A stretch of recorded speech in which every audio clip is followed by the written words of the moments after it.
Eh ben coucou.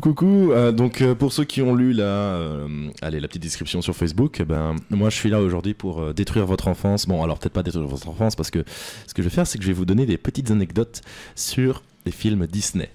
Mais alors, ce sont des petites anecdotes. Donc, film Disney, on entend bien film pour enfants ou tout du moins films familiaux, d'accord ? En tout cas, les anecdotes que je vais vous donner, c'est pas du tout familial ni du tout pour les enfants. C'est même carrément des anecdotes sur le sexe. Donc, et ouais. Wow, le mot en S est lâché. Et voilà, le S-word est lâché exactement. Du coup, voilà. Je vais d'abord commencer par un petit jeu, une petite mise en bouche. Mais c'est qui nous régale en plus. Alors, si jamais je vous dis par exemple, est-ce que vous connaissez la petite anecdote qui entoure le film Toy Story ? Il y en a même 2-3. Est-ce que vous connaissez une ou deux anecdotes sexuelles qui se passent dans Toy Story ? Sexuel dans Toy Story ? Ouais, des petites références sexuelles. Est-ce que c'est avec les jouets de la maman ou Ah, il y a un bail comme ça, ouais. Eh bien, alors, si, c'est possible, mais moi, c'est pas ça que j'ai sous Il y les a yeux. la bergère aussi, elle doit être hyper sexualisée, non, il doit avoir un bail. Eh bien, par exemple, on a Buzz l'éclair à un moment, la scène de rencontre entre Jessie dans Toy Story 2, si je dis pas de bêtises, Toy Story 2, Jessie, la femme cow-boy, et Buzz l'éclair. Eh bien, Buzz l'éclair, il a ses ailes qui se déploient comme ça.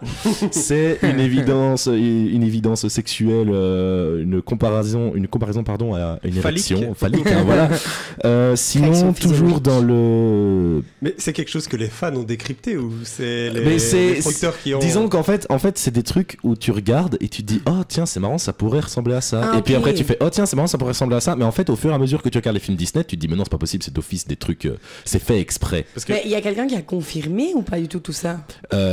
Alors, personne chez Disney ne s'est évidemment aventuré à confirmer ça, mais disons que c'est quand même des théories qui sont partout sur l'internet. En vrai, il y a des gens qui se sont amusés à regarder des vieux Disney et vieux dessins animés en général, et il y a des passages où il y a des frames qui sont très précises où tu peux voir des phallus ou alors des... Oui, dans des fenêtres et tout. Oui, par exemple, Bernard et Bianca, il y a une frame où on voit une femme topless à la fenêtre. Et c'est très court, mais ça a été censuré. C'est vrai ça. Mais oui. Ouais, voilà, tu vois.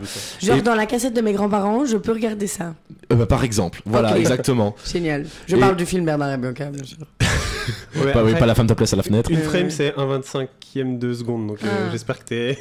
Ok. Ah ouais, faut être taquet. Mais par exemple, dans Toy Story à nouveau, on a la scène avec la présentation des jouets de Sid, donc le gamin qui est un peu fou, voilà. Il y a un des jouets, il est formé de jambes de Barbie et d'un hameçon. Alors, hameçon en anglais c'est hook, et les jambes de Barbie, c'est pour la dénomination féminine. Her, hooker, ça veut dire prostituée en anglais. Le salaud. Par exemple. Sinon, j'ai ici, pour La Reine des Neiges, il y a une discussion entre Anna, la princesse rousse, et Christophe. Christophe demande le genre de gars à Anna et il dit c'est quoi la taille de pointure que tu préfères. Alors il y a une légende qui entoure la taille de pointure en rapport évident avec la taille du sexe masculin et Anna répond mais non mais ce n'est pas la taille qui compte. Voilà. Le génie qui dit dans Aladdin 3 je pensais que la terre n'était pas censée trembler avant la lune de miel lorsque les 40 voleurs arrivent aussi. Il dit ça dans Aladdin Aladdin 3. Ah, Aladdin. Pas grand monde n'a vu ce film, mais bon, apparemment, il est mieux que le 2. Ou alors, dans Cars, il y a un bar à striptease sur la route parce que c'est le panneau décrit les serveuses sont convertissables. Donc, ça veut dire qu'elles peuvent devenir décapotables. Si jamais on transmet ça à l'humain, c'est des serveuses topless également. Voilà. En vrai, ils sont fins. Ah, mais oui, c'est tout des petits trucs. Le mot sexe formé par les cheveux de réponse sur l'affiche du film. Le mot sexe caché dans le ciel du Roi Lion. Le pénis caché dans l'affiche de la petite sirène. Ou alors même le pénis sur la tête du centaure dans Hercule. C'est tout des petits trucs, c'est tous des petits messages qui sont laissés, comme ça sur les affiches de trailer, ou alors qu'il faut vraiment l'attraper sur le film. Et ce que je voulais amener avec ce petit jeu, c'était je voulais ramener ça aux vraies histoires Disney, parce que Disney c'est évidemment inspiré de contes à la base, et les contes ils sont pas aussi beaux que les films. Tintintin. Ah bah oui. Par exemple, dans la version du conte populaire La Belle au Bois dormant, la Belle au Bois dormant, donc la princesse qui s'endort, elle est violée par le roi. Voilà. Voilà, je pose les mots. Dans Rox et Rookie, il y a clairement le renard qui meurt. Hein. Enfin, je veux dire, c'est. Oui, enfin, entre un viol et un renard qui meurt, je pense non, que ça va mais je veux dire, c'est juste les. Oui, mais c'est vrai que c'est pas du tout la même chose. C'est vrai. Alors attends, laisse-moi retrouver mes petites infos. Oui, dans la. Cendrillon.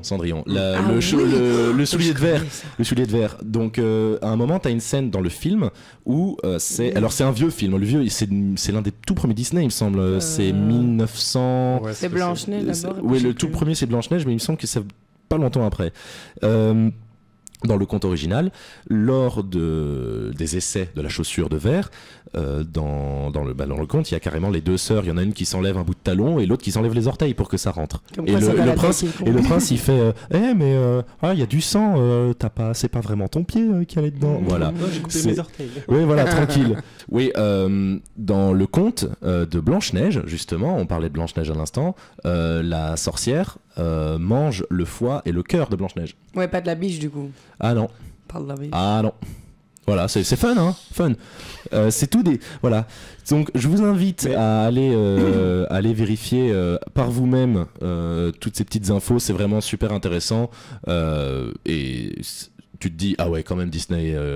En fait, c'est comme dans certains films, cette histoire est inspirée de faits réels.